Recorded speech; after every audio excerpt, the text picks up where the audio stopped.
The Phantom of Lake Bodom is not just folklore parents tell their children to keep them on their best behavior, but a true, unsolved mystery of 4 teenagers who fell victim to a gruesome murder on June 6, 1960 in Espoo, Finland. Armeli and her boyfriend Nils, and Tuliki and her boyfriend Seppo were out on a camping trip at Lake Bodom when they were caught asleep and brutally attacked from the outside of their tent. A man who was out for a swim around 11 a.m. came across the shredded tent and lifeless bodies and immediately contacted the authorities. Nils was found barely clinging to life, but survived the attack. The rest of the group met a more unfortunate fate. Armeli, Nils' girlfriend, had suffered the most. Her autopsy said that even after death, her lifeless body became a butcher's block. Armeli was attacked over and over, even after passing. Although many people confessed to being the killer, Hans Osman stood out the most.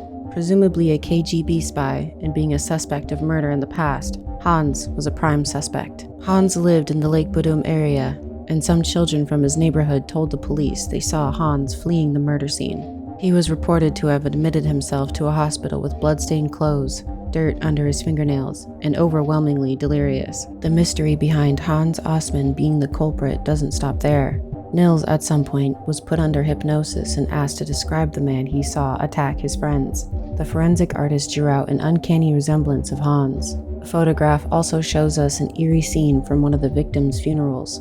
Of all the faces in the sea of people, one of which looks just like Hans, but sources say he never even attended the funeral. Having never found the murder weapon, the Lake Bodom murder still remains unsolved.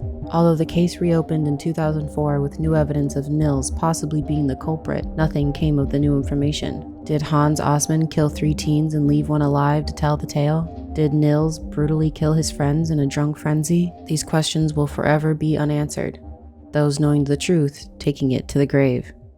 Goodbye and good night.